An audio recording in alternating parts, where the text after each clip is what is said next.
Rabbunallah, Tuhan kami. Itu berbeda ketika kita menyebut Allahumma. Maka ada doa Allahumma, ada juga doa Rabbighfirli. Ini kami jamaah Allah, ketika kita menyebut Allah sebagai ilah. Ilah itu biasanya diterjemahkan dengan Tuhan. Tetapi sesungguhnya ilah itu tidak hanya sekedar dalam tanda kutip Tuhan. Maka ada satu kajian ketika menyebut atau menerjemahkan ilah, jangan dengan terjemahan Tuhan.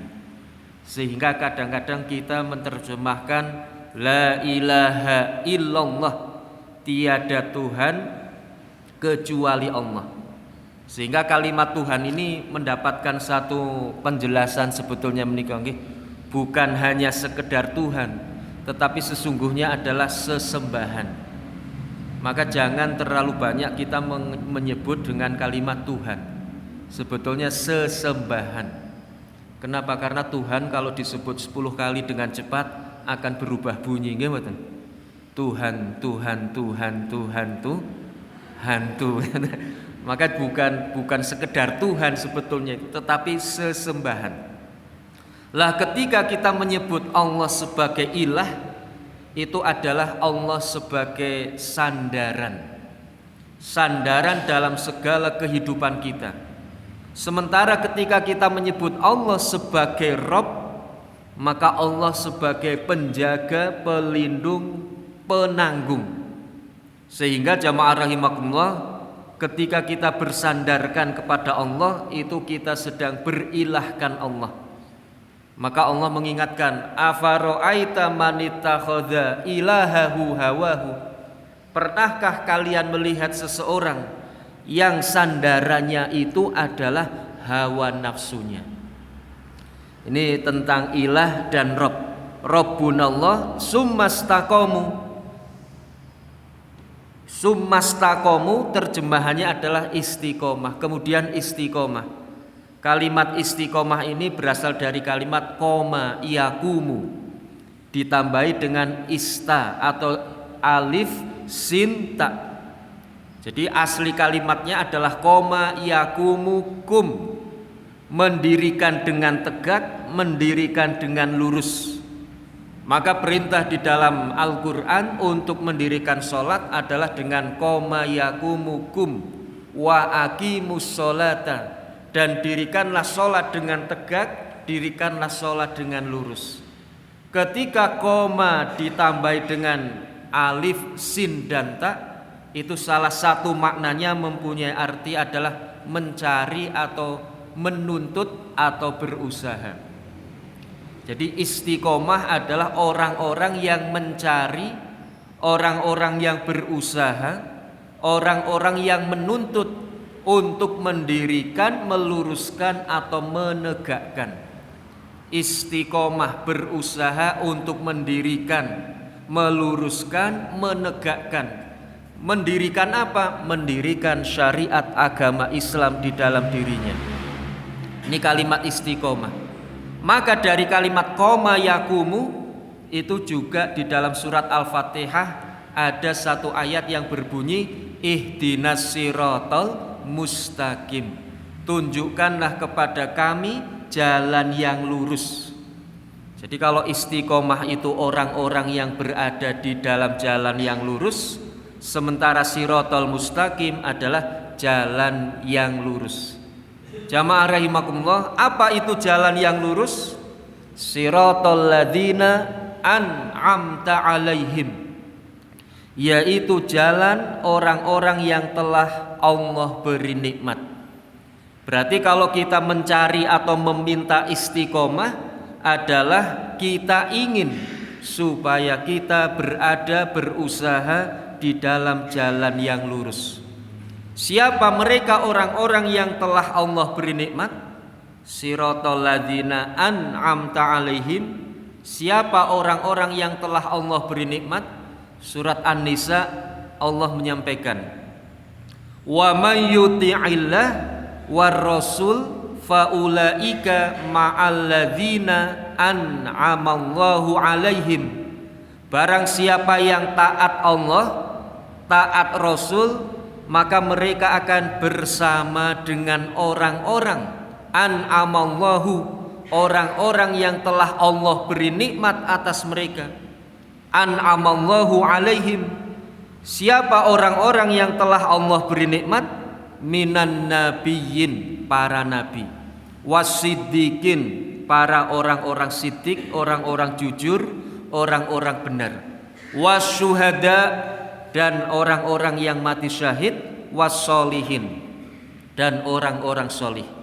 Keterangan Allah di dalam ayat berikutnya, wahasuna ulaika rafiqa, sungguh bersama dengan mereka adalah satu kebersamaan yang hebat. Bagaimana tidak hebat kita bersama para nabi, orang-orang siddiq, syuhada, dan orang-orang solih. Jamaah rahimakumullah. Jadi kalau kita tarik benang merah, istiqomah adalah jalan para nabi, siddiq, syuhada, dan orang-orang solih. Ini tentang penafsiran di dalam surat Fussilat ayat yang ke-30. Menurut seorang ahli tafsir yang bernama Dr. Wahbah Zuhaili, beliau menyampaikan bahwa surat Fussilat ayat 30 ini turun kepada orang-orang yang mau wafat, orang-orang yang mau meninggal dunia, orang-orang yang mau mati. Kenapa turun kepada orang-orang yang mau mati? Di sana ada kalimat alla takhafu wa la tahzanu wa absiru bil jannah, beritahu kabar gembira tentang surga. Jadi orang-orang yang mau meninggal dunia, orang-orang yang mau wafat itu pada hakikatnya takut, sedih, khawatir. Pitados napa mboten Bapak-bapak? Orang yang mau mati itu takut, sedih, dan khawatir. Pitados napa mboten Ibu-ibu? Nek mboten pitados buktekaken. Nggih. Nek mboten pitados buktekaken. Jadi orang yang mau wafat itu pasti merasa takut. Buktinya kalau ada satu pendaftaran umpamanipun nggih. Pendaftaran sebelah kanan Pak Teddy membuka pendaftaran umroh gratis. Kemudian di sampingnya pendaftaran mati besok jam 7. Kira-kira bapak-bapak mendaftarkan di sebelah kanan saya atau di sebelah kiri saya menika? Halo ibu-ibu, daftar yang umroh gratis nopo mati besok jam 7? Pasti umroh gratis nggih mboten. Kenapa tidak besok mati jam 7 saja? Orang yang mau wafat itu ada 3 kekhawatirannya. Jadi orang yang mau mati itu pada hakikatnya takut. Terbukti kalau kita sakit, bola-bali kita ke rumah sakit supaya tetap hidup nggih mboten. Terus yang kedua, kalau sudah usia 50 tahun ke atas, 60, kalau sakit tidak sembuh-sembuh, biasanya batin dalam hati kecil kita nggih mboten. Iki wis wektune boyo nggih. Iki wis wayahe ngoten nggih mboten. Itu kalau sudah usia 50, 60 tahun ke atas. Maka ada satu jamaah pengajian yang namanya pengajian Iangkung dan Iangti. Sampun nate mireng napa dereng bapak-bapak itu? Pengajian Iangkung kalih pengajian Iangti. Kenapa? Karena isinya memang eyang-eyang mungkin gitu. Lah, semangatnya atau judul pengajian itu golek sangune mati gitu. Jadi semangatnya itu golek sangune mati. Kenapa? Karena namanya saja Eyangkung dan Eyangti. Jamaah rahimakumullah, apa yang dikhawatirkan oleh yang mau meninggal dunia? Satu, kekhawatiran yang pertama adalah kekhawatiran terhadap nasib setelah wafat. Nasib setelah mati itu kita langsung masuk surga atau nunggu dulu di emperannya surga. Saya tidak akan menyebut yang lainnya. Boan-boan diamini malaikat. Jadi kita mau mati itu kekhawatiran yang utama adalah nasib setelah mati, setelah wafat. Kalau umpamanya bapak-bapak di WA kalian malaikat, Assalamualaikum, Waalaikumsalam. Ini kok ndak ada namanya, bapak-bapak akhirnya bertanya, iki sopo gasik-gasik wis WA aku? Iki malaikat Israel. Wah, malaikat maut ngopo WA aku barang umpamane nggih mboten. Saya dipun dawuhi kalian Gusti Allah jemput jenengan ngenjang jam 7. Bapak-bapak pasti akan menawar. Ojo ngesuk. Njuk kapan janjian? Ngesuk setelah tahun 2024. Lah dadak nunggu 2024. Jawabnya apa? Saya ingin milih presiden dulu. Lah nunda mati hanya untuk memilih presiden nggih Ibu-ibu nggih. Tapi kalau seandainya Pak nginjang kula jemput jam 7, jam 8 langsung mlebet swarga. Kinten-kinten bapak-bapak milih nginjang jam 7 napa 2024? Ini kok masih ragu-ragu ini. Nggih Ibu-ibu nggih. Ini sudah jaminan dari malaikat ini, jaminan dari Allah. Jam 7 sedo, jam 8 langsung swarga. Sepindah malih milih nginjang jam 7 napa 2024? Wah, dereng mantep nih. Berarti masih ragu-ragu nih. Jadi memang mati itu memang mengkhawatirkan nggih Ibu-ibu nggih. Apa kekhawatiran orang yang mau meninggal dunia dengan nasibnya? Mengapa orang yang mau meninggal dunia takut dengan nasibnya setelah wafat? Biasanya sangat umum. 1, masih banyak dosa. 2, belum banyak bekalnya. Kalau bagi SMA, perguruan tinggi, anak-anak biasanya ada yang ketiga, belum nikah Ustadz katanya. Jadi para jomblo-jomblo itu biasanya menambah belum kawin atau belum nikah. Tapi kalau seandainya kita umpamanya diberitahu oleh Allah langsung jaminannya surga, ya lebih baik segera nggih mboten. Daripada berlama-lama di dunia ngurusi politik, ngurusi keluarga, ngurusi macam-macam, alung langsung masuk surga.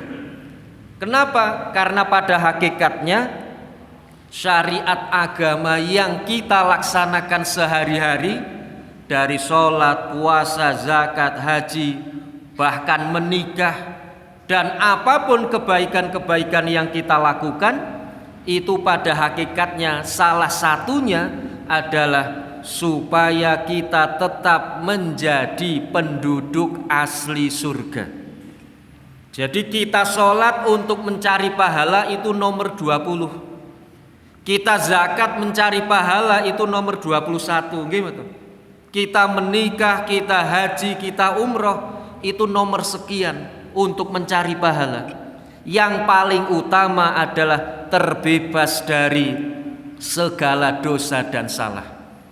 Ini dikaitkan dengan ketika seorang anak bayi meninggal dunia, baru lahir usia 1 tahun, 2 tahun, 3 tahun, 5 tahun wafat meninggal dunia, maka bisa dipastikan bahwa bayi ini pasti masuk surga.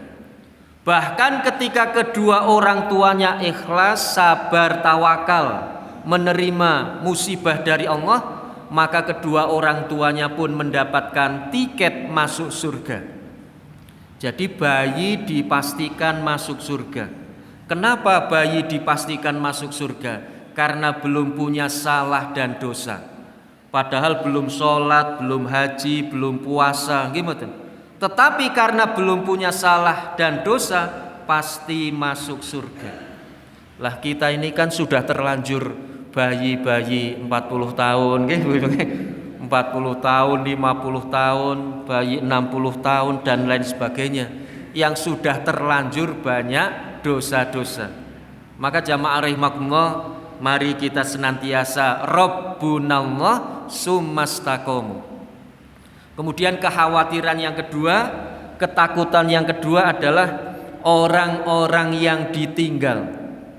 Orang yang ditinggal ada 2. Yang pertama pasangan hidupnya, yang kedua anak keturunannya. Kalau bapak-bapak yang mau meninggal, yang dikhawatirkan istrinya, gimana? Lah engko nek nyong mati dingin bojone nyong sapa sing ngancani ngeten. Benarake turuh nyong, bayar listrik nyong, nggih mboten Ibu-ibu. ngunci lawang, menjaga rumah. Lah engko nek nyong mati ndengin njur sapa sing bener naturuh omah ngoten nggih.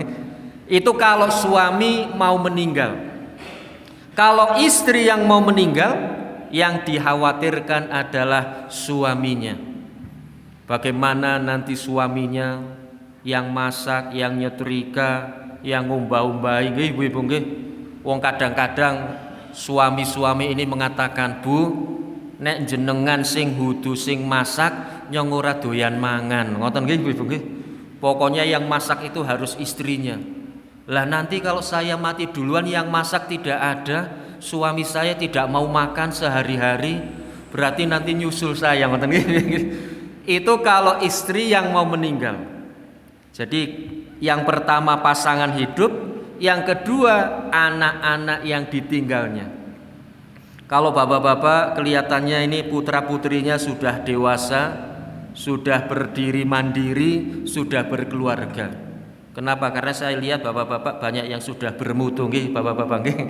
Lah, ini kalau sudah demikian, maka kekhawatirannya agak sedikit berkurang. Tapi kalau pasangan-pasangan yang masih muda, putra-putrinya masih kecil, membutuhkan biaya pendidikan, penjagaan dan lain sebagainya, maka kekhawatirannya lebih besar. Jadi ada dua kekhawatiran bagi orang yang ditinggal. Kemudian yang ketiga, kekhawatiran yang ketiga adalah harta yang selama ini dicari. Siang malam banting tulang, tak kenal lelah, tak kenal waktu. Bahkan kadang-kadang mengenyampingkan perintah-perintah Allah, menomorduakan syariat-syariat Allah. Ketika mau wafat, dipikirkan, ini harta saya nanti bagaimana. Selama ini saya senantiasa mencari siang malam sampai mati-matian. Maka ada satu ayat di dalam Al-Quran, ketika seseorang itu mau meninggal dunia, mereka kemudian menawar kepada Allah, Rabbi laula akhartani ila ajalin qarib. Ya Allah, seandainya engkau memberikan waktu meskipun hanya sedikit, supaya apa? Li'an atasaddaqo wa akum minas solihin, supaya aku bisa bersedekah dan supaya aku bisa menjadi orang-orang yang solih. Jamaah rahimakumullah. Jadi kesimpulannya, orang yang mau wafat itu ketakutannya ada tiga menika nggih. Yang pertama nasib setelah wafat, yang kedua nasib orang-orang yang ditinggal, dan yang ketiga harta yang ditinggal. Dan itu saya pernah mengalaminya nggih ibu-ibu bapak-bapak nggih. Saya pernah mengalaminya, sudah ditawar oleh malaikat itu. Ning nyang-nyangani dereng dados nggih mboten. Malaikat nawarnya masih begitu rendah. Sementara saya masih menaruh harga begitu tinggi. Jadi tidak ketemu antara tawaran malaikat dengan keinginan saya. Artinya saya ingin hidup lebih tinggi, sementara malaikat mungkin nawarnya juga masih malas-malas. Yaitu ketika saya opname di PKU Muhammadiyah zaman-zaman COVID-19. Ketika itu Masya Allah, bapak-bapak, ibu-ibu pasti sering sekali mendengar innalillahi innalillahi.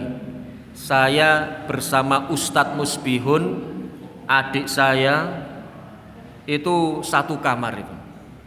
Jadi pikiran saya sama dengan yang saya sampaikan, dengan yang ditafsirkan oleh Wahbah Zuhaili. Yang pertama nasib setelah mati, yang kedua nasib orang yang ditinggal, yang ketiga harta yang ditinggal.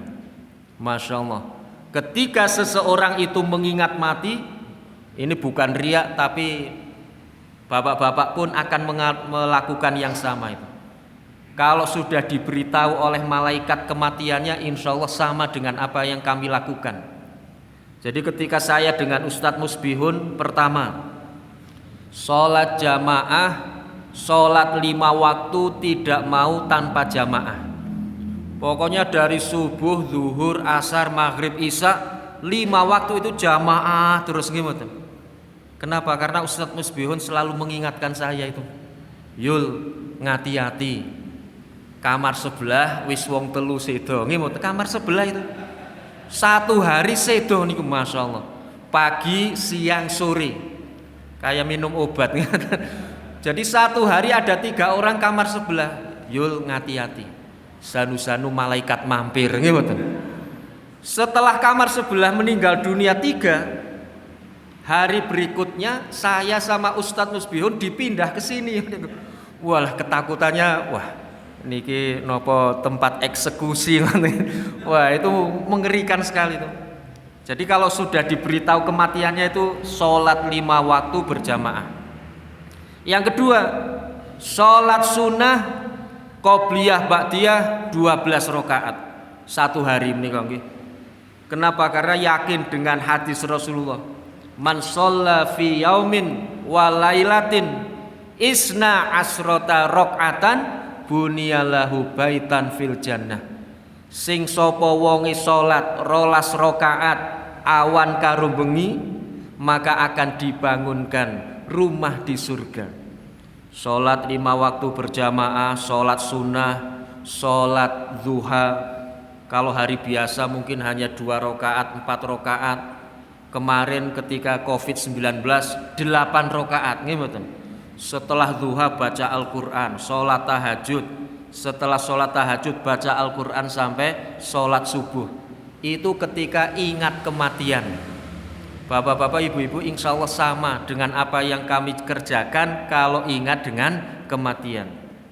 Maka Rasulullah menyampaikan, fa'budullaha ka'annaka tamutu ghadan.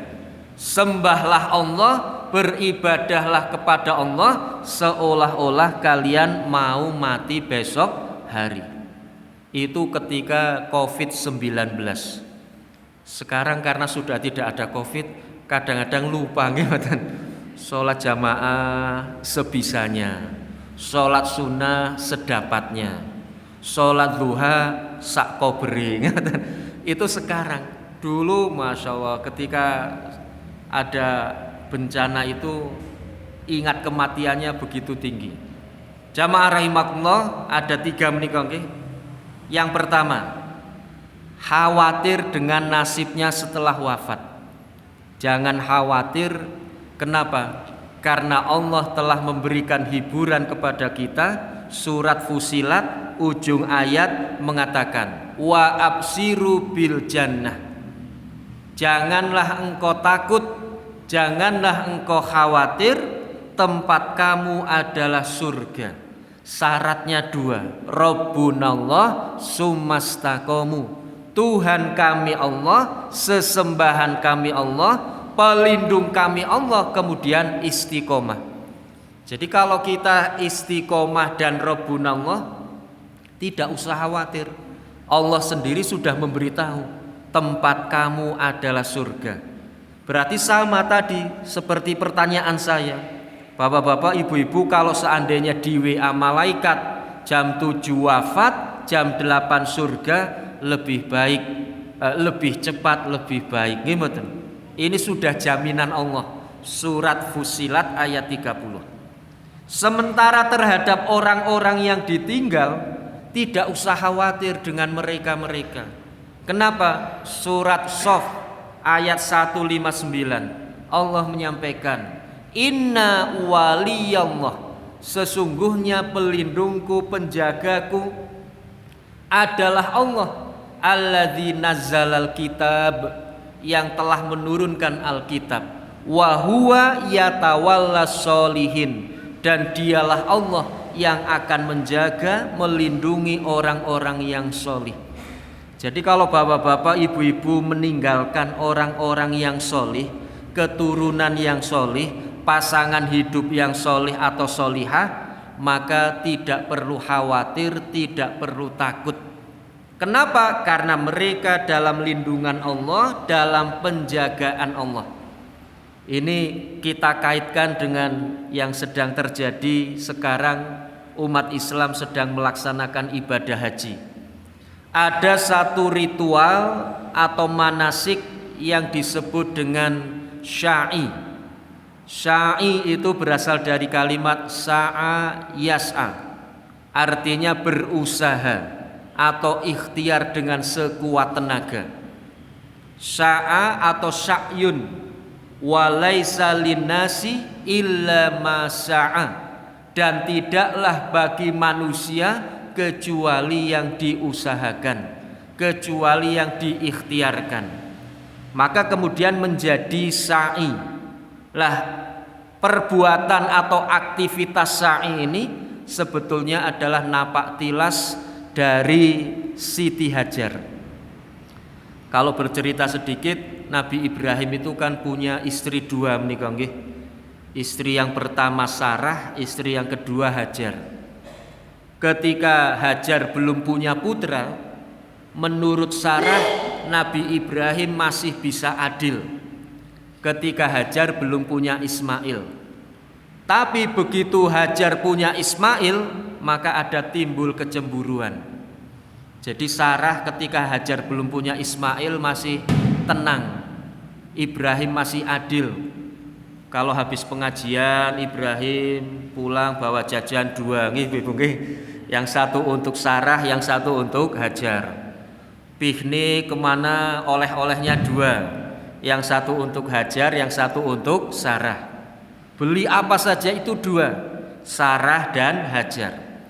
Tapi begitu Hajar punya putra, maka kemudian menurut Sarah Ibrahim sudah tidak adil. Kenapa? Karena secara kasat mata kalau habis kemana-mana oleh-olehnya tiga, Sarah dapat satu, keluarga Hajar dapat dua, yang satu untuk Hajar, yang satu untuk Ismail. Kemana-mana itu seperti itu. Maka kemudian suatu hari Sarah mengatakan kepada Ibrahim, Ibrahim, saya tidak kuat melihat kemesraanmu dengan keluarga Hajar. Saya tidak kuat kamu semakin hari semakin mesra dengan Ismail, dengan Hajar. Maka kemudian Sarah mengatakan, bawalah Hajar kemana kau suka. Saya tidak ingin ada permasalahan antara dirimu, diriku dan dirinya. Lah, itu artinya cemburu ibu-ibu.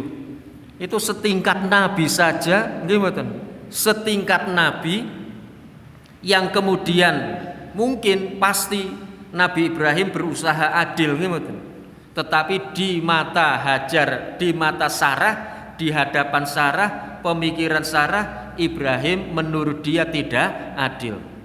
Maka kemudian Hajar dibawa oleh Nabi Ibrahim ke lembah yang namanya Bakkah atau Makkah. Makkah itu seluruh kota Makkah. Kalau Bakkah itu hanya Ka'bah dan Masjidil Haram. Bakkah itu berasal dari kalimat bukaun. Bukaun artinya menangis. Kenapa daerah itu disebut buka atau menangis? Yang pertama, karena ditinggal oleh penghuni yang pertama kali menghuni dalam keadaan menangis, yaitu Hajar dan Ismail. Yang kedua, ibadah di Bakkah, di Masjidil Haram dan di Ka'bah itu menurut Kiai Haji, Bapak Kiai Haji Teguh Ridwan, itu ibadah tangisan. Beliau menyampaikan bahwa Bakkah itu ibadah tangisan. Datang pertama di kota Makkah nangis, nanti tawaf nangis, ngoten ibu-ibu. Kemudian sholat juga bisa sampai nangis. Nanti mau pulang dari haji atau umroh juga nangis lagi. Jadi ibadah haji, ibadah umroh di kota Makkah itu ibadah tangisan. Bola bali nangis, maka disebut Bakkah. Jamaah rahimakumullah, kenapa dua orang yang ditinggal dalam keadaan menangis?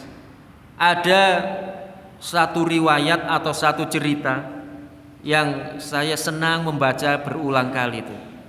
Jadi ketika Hajar mau ditinggal Nabi Ibrahim, itu tidak seperti bapak-bapak mau meninggalkan ibu-ibu untuk satu urusan, penataran atau kondangan atau apa keluar kota nggih ibu-ibu nggih. Kalau bapak-bapak mau pamitan ibu-ibu kan salaman, cium tangan, kalau perlu cipika-cipiki nggih ibu-ibu nggih. Tidak hanya cipika-cipiki, cipining bareng ya. Iya itu. Itu bapak-bapak kalau mau meninggalkan ibu-ibu dalam waktu yang lumayan lama. 3 hari, 1 pekan atau 1 bulan. Lah Nabi Ibrahim tidak seperti itu. Kenapa? Karena saking tidak teganya. Saking tidak teganya, yang pertama tidak jelas berapa waktu akan meninggalkan Hajar. Yang kedua, tidak ada orang yang dipasrai. Yang ketiga, perbekalannya tidak mencukupi. Maka kemudian Ibrahim meninggalkan mereka berdua, tidak dada, tidak salaman. Tetapi apa ibu-ibu? Ngungkuri, membelakangi, saking tidak teganya. Coba bapak-bapak meninggalkan istri bersama anak kecil yang baru menyusui,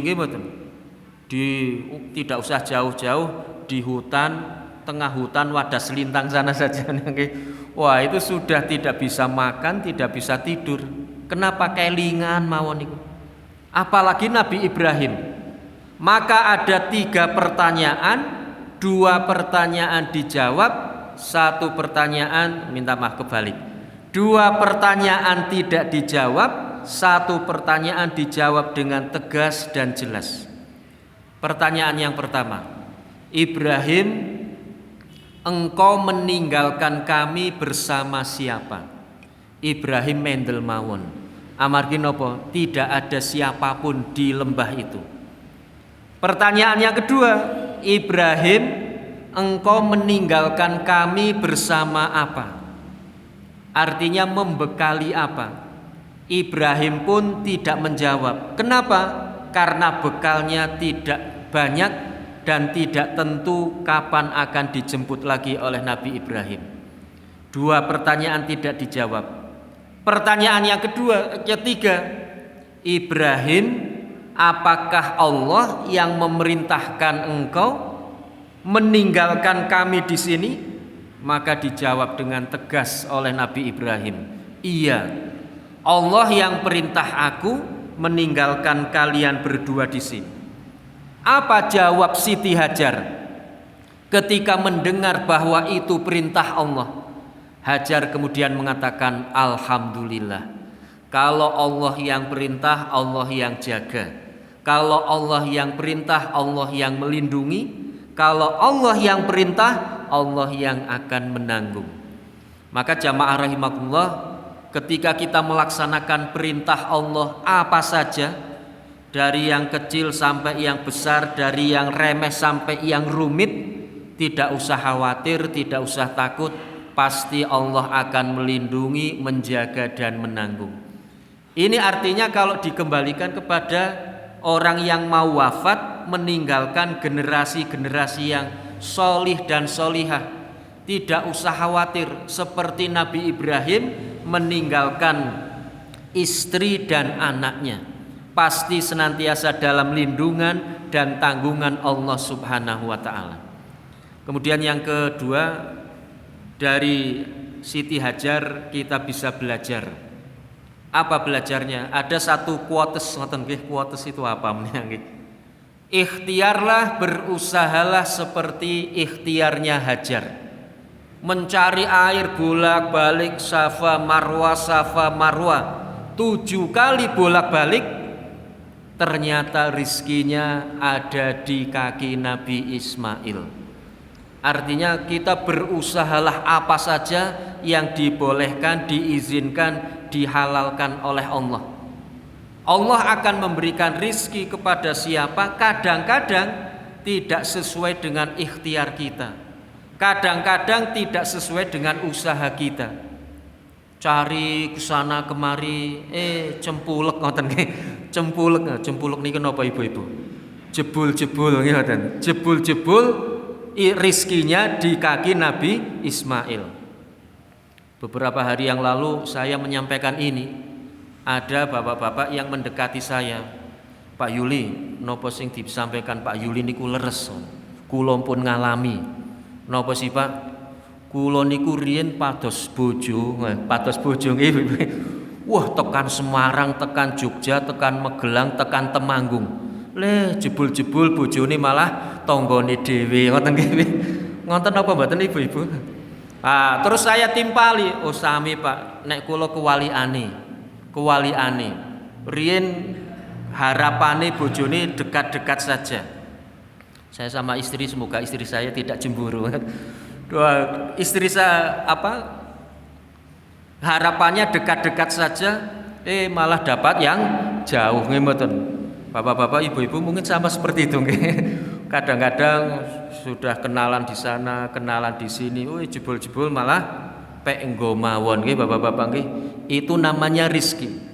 Dan rizki bukan hanya istri, tetapi apa saja kebaikan yang diberikan oleh Allah kepada kita adalah merupakan anugerah dan rizki. Jamaah rahimakumullah, ini kekhawatiran yang kedua. Berarti kita tidak usah khawatir seperti mantepnya Nabi Ibrahim meninggalkan Hajar dan Ismail. Yang ketiga, dengan harta pun tidak usah dikhawatirkan. Kenapa?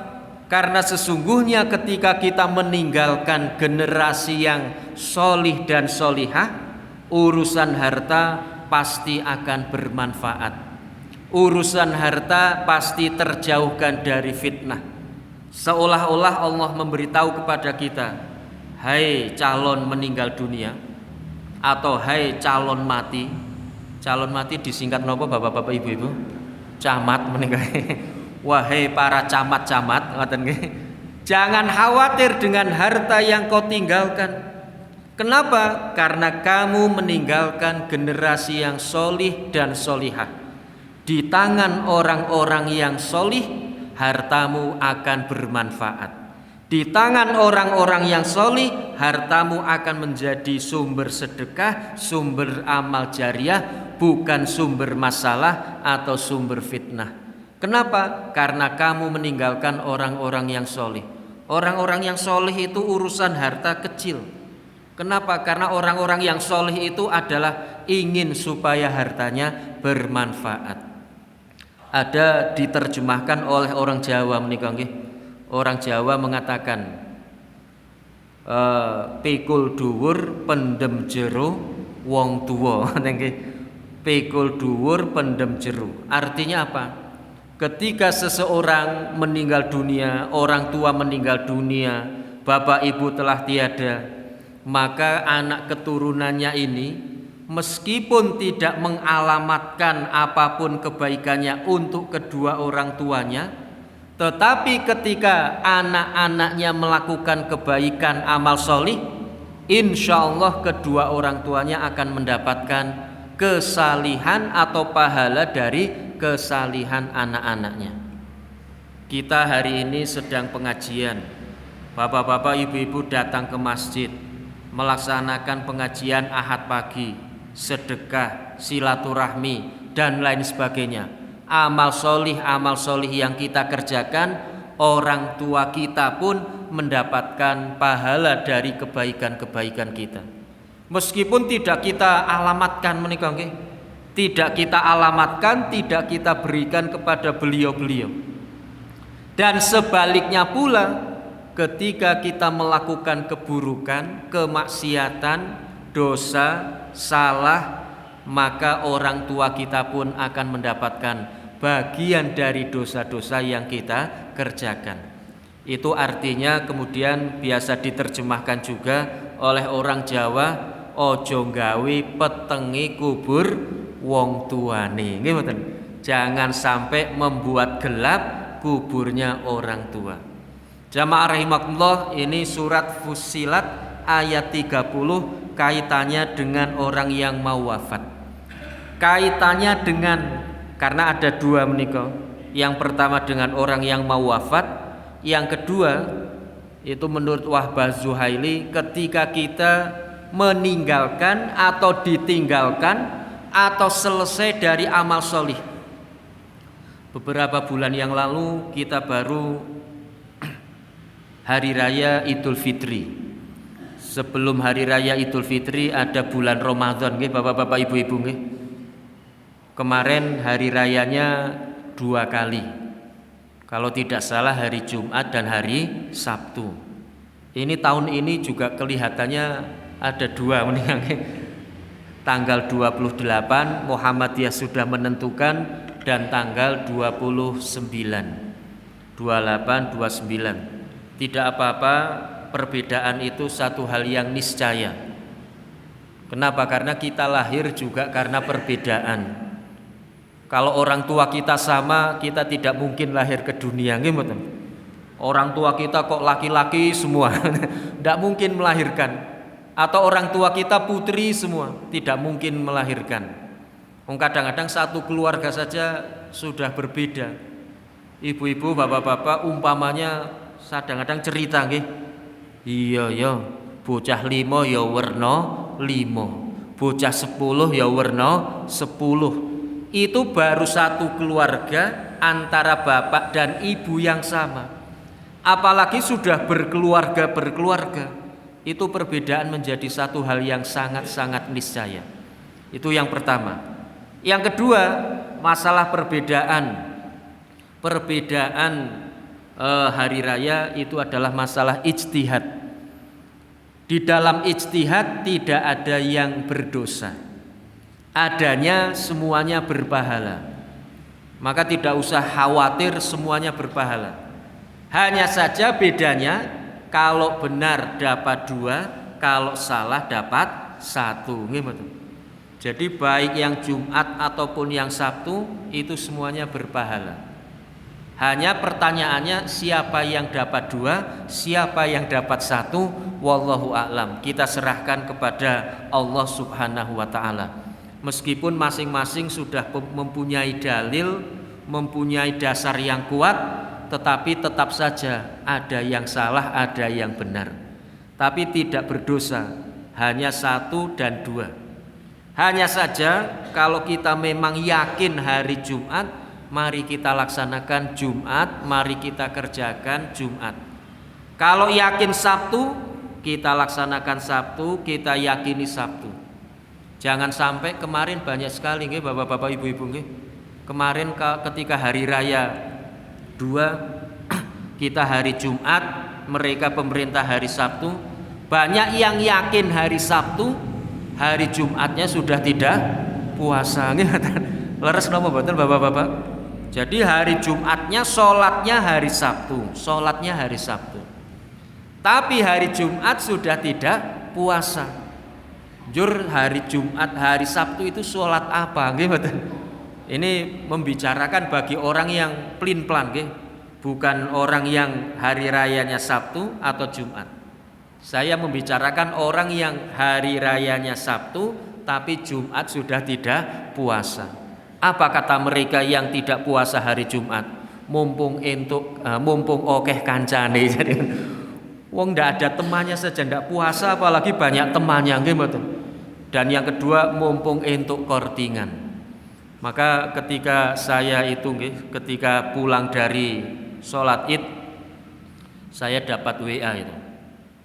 Waktu begitu cepat berlalu. Hari ini hari raya, besok sudah hari raya lagi. Lah itu sangat cepat berlalu itu. Beberapa tahun yang lalu ada menikah, beberapa waktu tahun yang lalu ini tambahan. Jadi hari raya Idul Adha. Pernah kita berbeda juga. Saya hari rayanya duluan, terus ada yang belakangan. Contoh kata Jumat dan Sabtu. Nah, hari Kamisnya saya di WA oleh panitia. Ustadz kan hari rayanya Jumat. Besok Ustadz khutbah sekaligus imam di tempat kami hari Sabtu. Saya hampir saja mau menikah. Jadi hari Jumat saya hari raya, besok Jumat imam dan khotib, besok Sabtu imam dan khotib lagi. Saya hampir saja mau itu. Oh iya ya, besok imam dan khotib lagi. Tapi saya renungkan, saya pikirkan gimana. Perenungan pertama, saya kan yakinnya hari Jumat. Kalau yakinnya hari Jumat, imamnya hari Jumat, khotibnya hari Jumat. Terus hari Sabtunya saya imam dan khotib hari sholat nopo gimana. Sholat Idul Fitri atau Idul Adha kan tidak boleh 2 kali.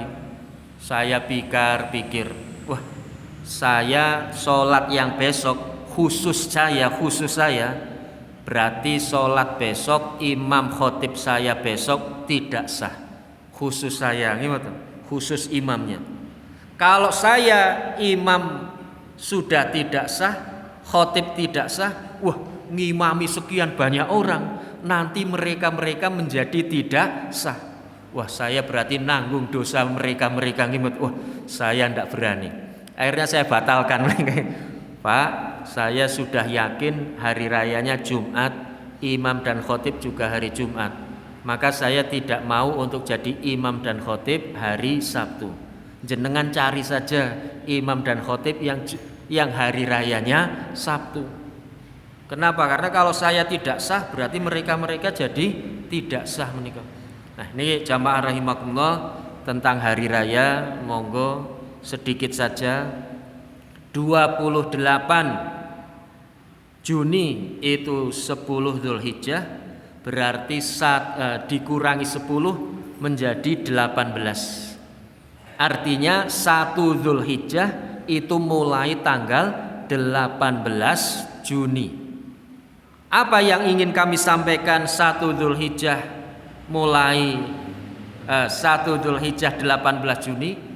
Karena amal solih di awal bulan Dzulhijjah, pahala amal solih di awal bulan Dzulhijjah dari tanggal 1 sampai tanggal 10 itu pahalanya sama dengan berperang, meninggal dunia, mati syahid di jalan Allah.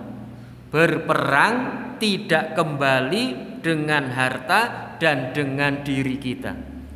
Artinya ketika kita mengamalkan amal solih di awal bulan Dzulhijjah, pahalanya sama dengan mati syahid berperang di jalan Allah.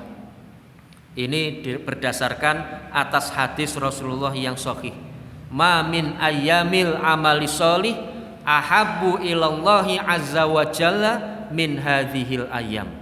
Tidak ada amal solih yang lebih Allah cintai dibandingkan dengan amal solih pada hari-hari ini, yakni ayyamul asr, yaitu 10 hari di awal bulan Dzulhijjah. Para sahabat bertanya, wala jihad fisabilillah, ya Rasulullah, apakah jihad di jalan Allah kalah dengan amal solih di awal bulan Dzulhijjah? Wala jihad, Rasulullah menjawab, jihad di jalan Allah juga kalah. Illa kecuali ayakuna atau kharaja rajulun bimalihi wa nafsihi walam yarji bisai'in min dzalik.